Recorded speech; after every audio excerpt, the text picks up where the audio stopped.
Hello, I'm the Nostalgia Critic. I remembered so you don't have to.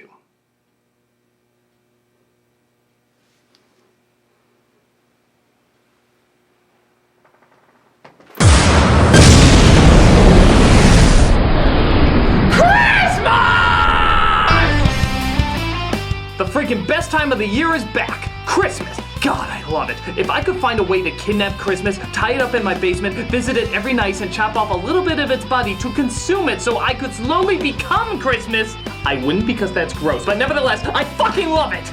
This year, I'm not only doing top 12 lists and editorials, but I'm reviewing some of the worst holiday specials ever, all building up to what many decree the worst holiday special of all time.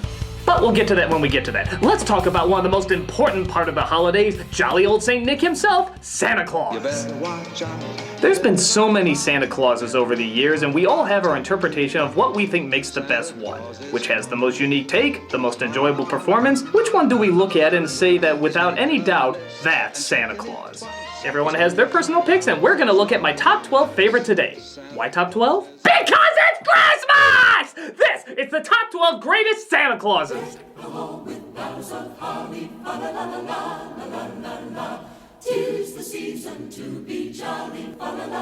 Number 12. Santa Claus is coming to town. Yeah, so as many of you know, I'm not really a Rankin Bass fan. Which is not to say I don't understand why people enjoy the specials. They're just a little too awkward and creepy for me. But I'll give this one credit that not only does it create a decent and kind-loving Santa Claus, but it mostly shows him as a young man, which is actually pretty rare. You tell those young'uns there'll be plenty of toys, but only if they behave themselves. That's Mickey Rooney doing the voice, and he hits just the right amount of gentleness and sincerity. Why, look here. Changing from bad to good's as easy as taking your first step. He's full of energy and wants to do all he can for the world. The only thing holding him back is the budget of how much movement the animators are allowed to give him. Whoa, watch that hand there, buddy. That's $30 per finger bending. I know it's cheap, I know it's underwhelming at times, but you give the studio credit for what they got. And what they ended up with may not look glamorous, but it still at least is very heartfelt. I don't know, even as a non-Rankin Bass fan, I can't find myself leaving him off the list. And maybe that's for the best. How's that song go again, you creepy mailman with slits on the side of his mouth? Santa Claus is coming to town. You wanna know? Look at these scars. Number 11. A Christmas Story. Okay, you know I had to at least have one traditionally bad Santa Claus in there, and this one is by far my favorite. But that's not to say there hasn't been certainly a ton of entertainingly bad Santa Clauses over the years, including Futurama, Home Alone, Bad Santa, and The Santa Claus. And while those guys are all fun, this is the one I always think of when I think of the traditional jerky Santa Claus. And what do you want for Christmas, Billy? A toy truck, get him off my lap. It's not that he's the meanest, it's clear all he wants is his paycheck at the end of the day. Oh, I hate the smell of tapioca. But at the same time, he puts on just enough of a show so that he can technically keep his job. Look how quickly he switches back and forth. If Higby thinks I'm working 1 minute past 9, he can kiss my foot. Admit it, there's a part of us that can really identify with this Santa because he doesn't want to start anything, but at the same time, it's a job. A job he's not very fond of, but he might as well exploit because people think he's good at it. How many of us haven't been in a position like that? But at some point, even he can't stay in character the whole time and shoves a slide-climbing Ralphie off with his foot, in what might be one of the best uses of a wide-angle shot ever. Ho, ho, ho. Hey, how many Santa Claus exhibits had a slide, by the way? I never got to go on a slide. I would love to go on a slide. Shut the fuck up, kid. You're on a slide in a mall after seeing Santa. You got it good. Anyway, despite the fact that there's a lot of good Santa screw-ups out there, this one by far is my absolute favorite. Then what's your name, little boy? Ho, ho, ho. Number 10. Rise of the Guardians. Nothing like a Santa who kicks ass to be thrown in the mix, huh? While this movie can be clunky at times, there's no doubt that the best part is Alec Baldwin as a Russian Santa Claus. Hey, there he is, Jack Frost! I love being shoved in a sack and tossed through a magic portal. Oh, good. That was my idea. Who would even think to have Alec Baldwin in that part? But you know what? You can't even tell. He's absolutely perfect for it. It's been a long time, old friend. Am I on the naughty list? On naughty list, you hold the record. But no matter, we overlook. Now we are wiping clean the slate. I'll admit, I was kinda torn between this Santa and Father Christmas from Narnia, as both are sword-wielding fighters, which is not usually the route you see Santa take. Yeah, hand out those dangerous weapons to kids, you blood-hungry psychopath. But with this Santa, it feels okay. He seems like a crazy eccentric who would only really attack if he needed to. Or at least, if it was a lot of fun. He's just so energized and so upbeat about what he does. Even in a scene where he has to do other people's job like the Tooth Fairy, he just seems to enjoy doing it so much. Listen to how he talks, look at how he jumps up and down. This guy's enjoyment is just contagious. A race? Is it a race? This is going to be epic! He's a person who just loves his work. But when evil comes a-calling, it's good to know he can also open up a merry can to fuck your ass up whenever you need it. How can you not love this guy? He's strong, he's a hard worker, he's a fighter, he loves what he does, and he's voiced by the asshole from 30 Rock. That's a pretty awesome Santa in my book. Give me break. Number 9. Jack Skellington from The Nightmare Before Christmas. Now, some might call bullshit on this, as Jack is not technically Santa Claus. In fact, this movie even has a Santa Claus. And he kidnaps him so he can take over his job. But truth be told, I kinda think he makes a better Santa Claus than the real Santa Claus does in this version. This Santa Claus is always kind of grumpy and pissed off. Which is understandable, he is being kidnapped and held hostage. But at the same time, look at how much fun Jack is having in his place. They're celebrating! They're thanking us for doing such a good job! Whoa! Careful down there!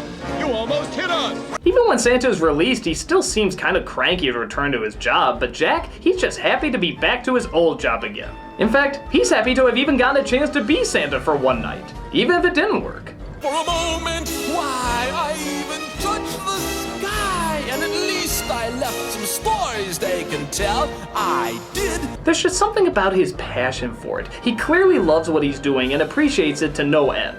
You're welcome, one and all! And I'm sorry, that Christmas was awesome. I don't care if it's out of place. A crazy-ass Christmas celebrating the dark and insane parts of humanity might be welcomed. You know, apart from the Christmas celebrating the dark and insane parts of humanity we're already aware of. Even though he got the wrong idea, you can't deny his heart was in the right place, and that he put all his might into making something he thought was so special. It's an example of being in the right attitude in the wrong place. But hey, you still can't fault him for having the right attitude.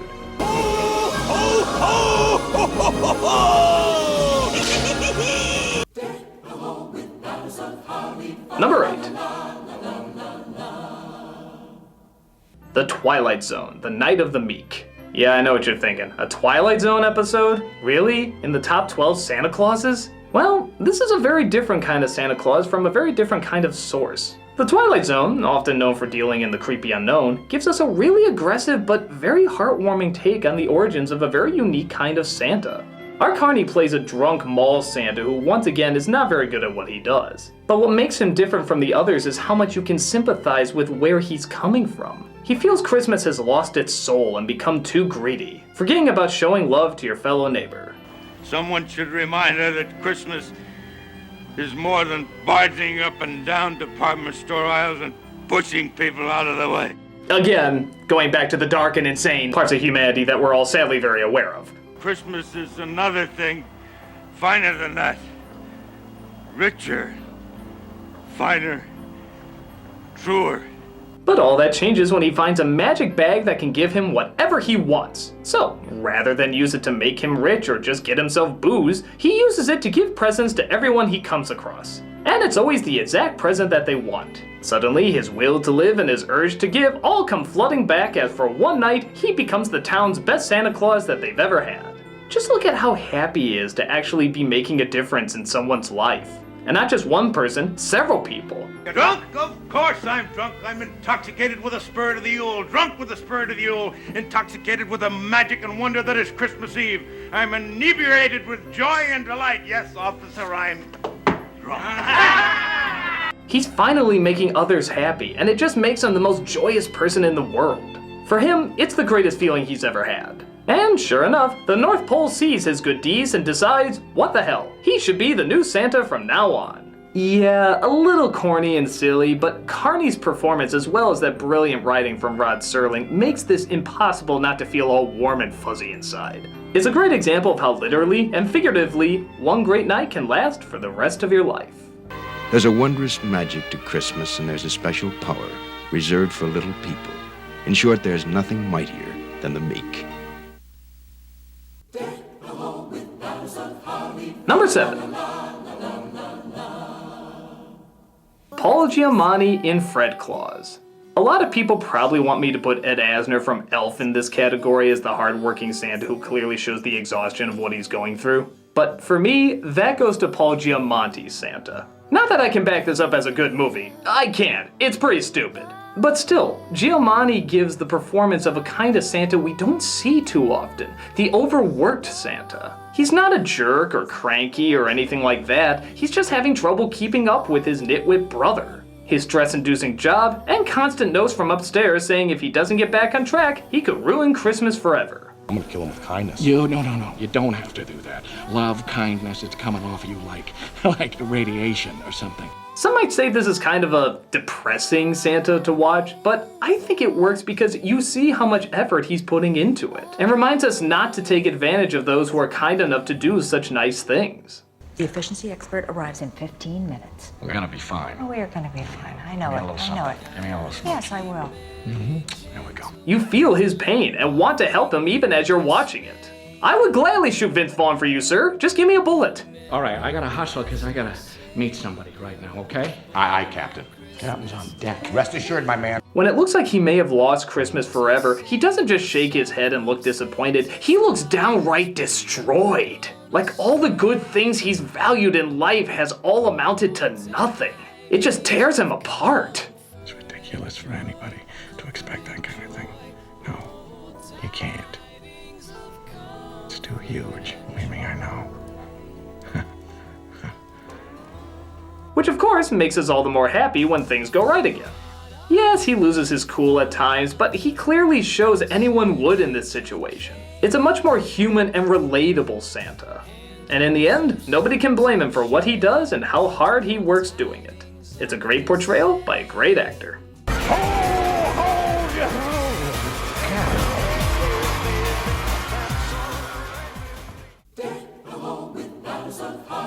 Number 6. Santa the 20th from Arthur Christmas. This is one of those movies I hope is catching on and once again delivers a unique kind of Santa. Played by that British guy whom you always see in everything but never bother to remember his name. Oh fuck it, it's Jim Broadbent. I'm ending that joke. This is a very forgetful Santa. And I don't mean that as in the character is forgetful, I mean that as in the character is forgetful. He has a bad memory. This one's for me, dear. Oh. Happy Christmas, Margaret. Oh, thank you.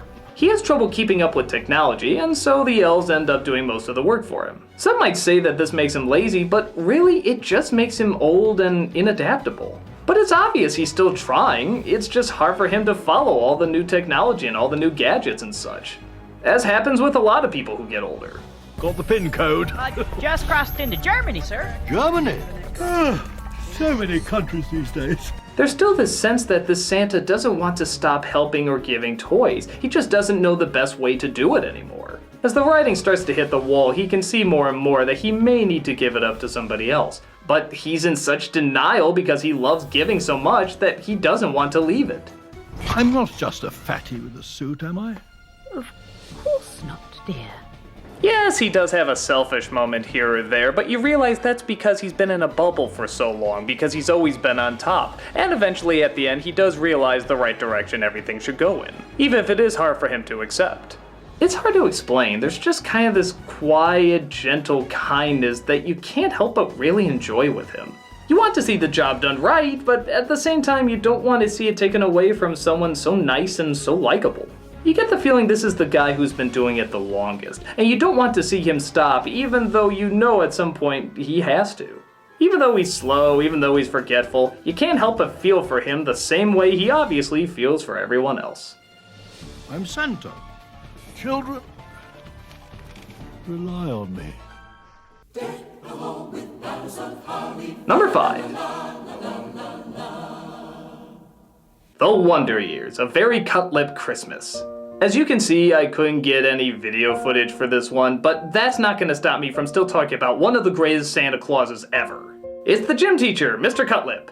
Yeah, remember him? The tight-ass jerk-off that all the kids hated? Well, in this episode, it turns out he actually sneaks out in secret to play a mall Santa. And of course Kevin, played by Fred Savage, is the only one to find out. The result is Cutlip being extra nice to Kevin in exchange for not sharing his secret, which gets all the other kids really angry at him. But when Kevin accidentally tells some of the boys about the secret, they claim they're gonna go to the mall and make fun of him, humiliating him in front of the school and in front of the whole mall. But the best part is, as soon as they get there, they don't see the coach under the Santa beard. They just see, well, Santa himself.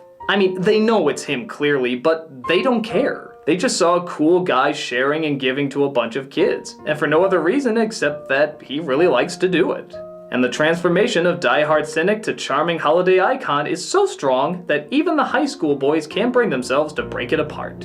It's a really great moment in watching someone again literally and figuratively become Santa Claus, and the strength of good intentions winning over the hearts of those who were originally looking to share misery. It's well paced, well directed, and of course, well performed. The coach's ability to go from such an unlikable jerk into someone who really does care for kids and just wants to see them enjoy the holidays is really something to see.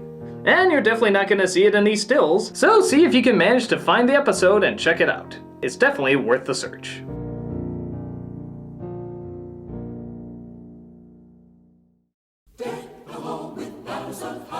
Number 4. Richard Attenborough from Miracle on 34th Street. Insert Mara Wilson revenge joke here. A lot of people have mixed feelings about this remake, and I'd be lying if I said I kinda did too.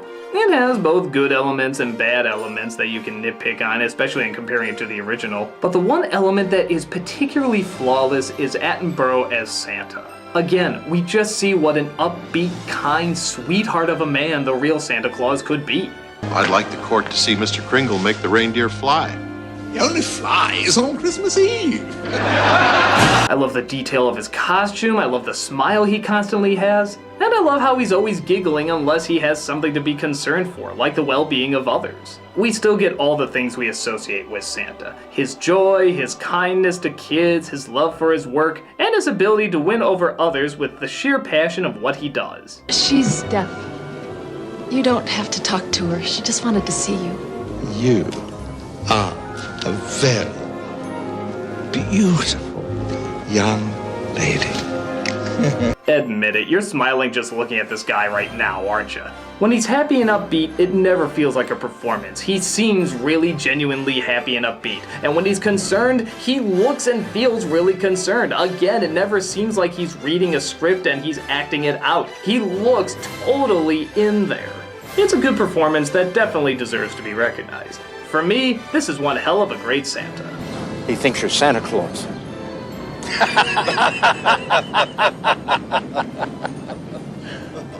I am.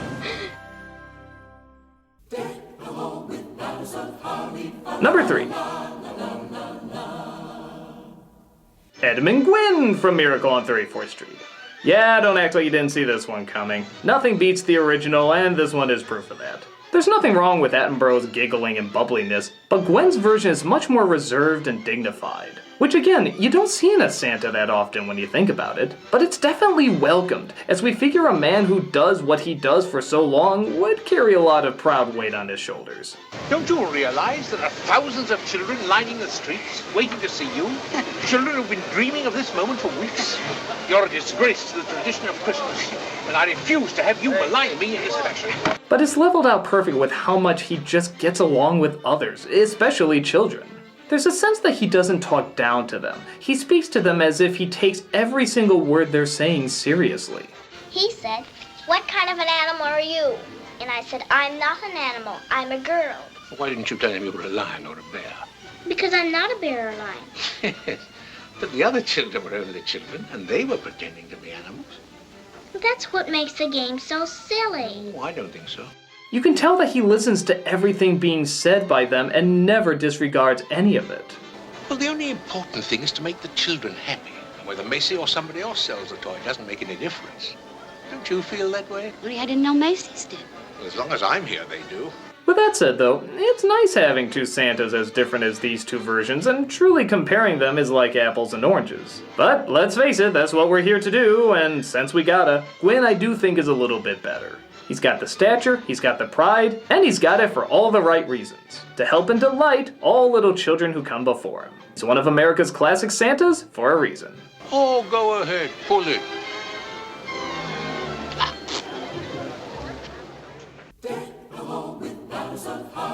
Number 2. Santa Claus the movie. Now, of course I've made fun of this movie before in my review of it, and I still stand by it's a pretty goofy flick. But I still can't bring myself to say that David Huddleston as Santa brings anything less than pure Christmas joy. He has so many of the elements needed for a good Santa. The hard worker, the jolly laugh, the weight of his importance, as well as, well, the weight. His love for children, he's just got so much going for him. Did you see their faces when they saw the toys? Oh, yes. They loved their Uncle Claus, huh? I also give credit that the movie does take the whole Santa Claus mythos very seriously. There's a lot of quiet moments and even dramatic moments that really make you feel like you're watching something big and important go down. From this day on, now and forever, you will bring our gifts to all the children in all the world. And his performance is right in the center of it. I think Polar Express tried to do something similar with its build-up, but the Santa we saw wasn't on screen that long, and I don't know, I never felt like I really got a chance to know him. This Santa, we most certainly did. We know he's funny, we know he's kind, we know he'll risk anything just to make the world a little bit of a better place. It's funny because his voice is not the traditional voice you would think of when you think of Santa. It's more high-pitched and less ho-ho-ho-y, but he's just so cheerful and happy whenever he speaks with it that it's almost contagious. You just want to laugh every time he laughs. We did it! We did it! Well done! It's also great that even before becoming Santa, he makes and gives toys to begin with. In fact, he nearly dies in a storm just to give kids who have no toys something to play with that year. It's a performance he made all his own, and we're thankful that he did, because it's truly one of a kind.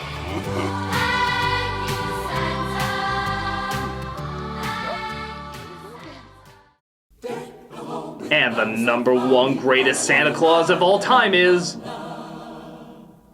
Ernest Saves Christmas. I don't care! I don't care! I don't care if this movie is stupid! I don't care if it's completely goofy and idiotic! This has the best Santa Claus ever!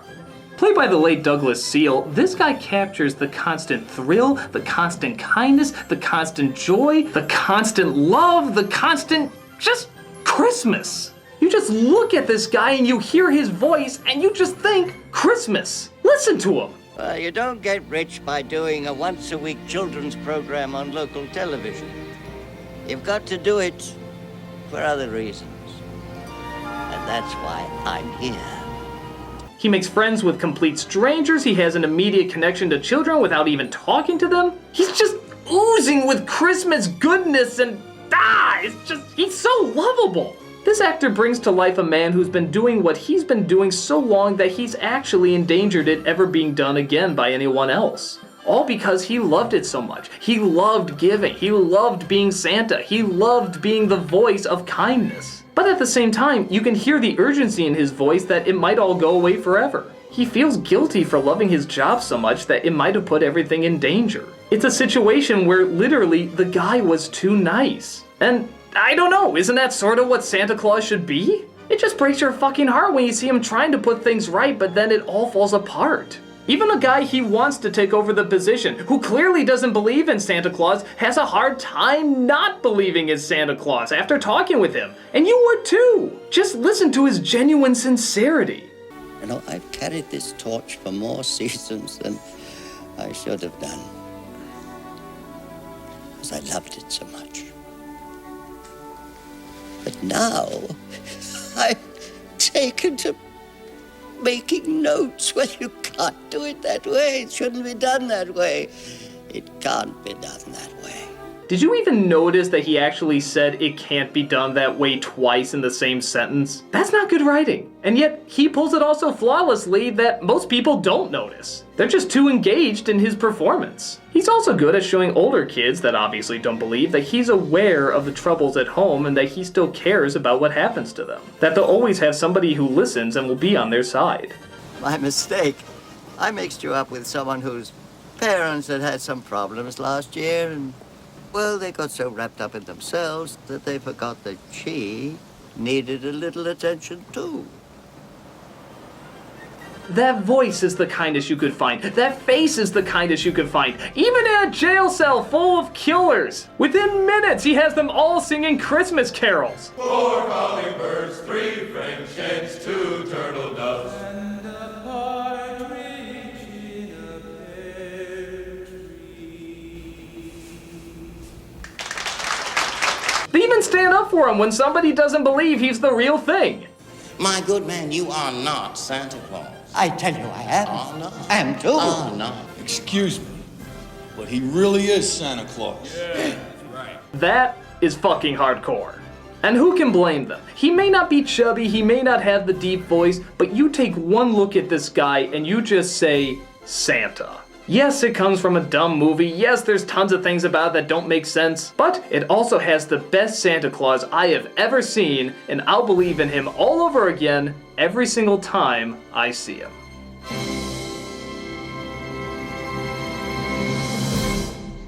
I'm the Nostalgia Critic guy, remember? Because it's Christmas!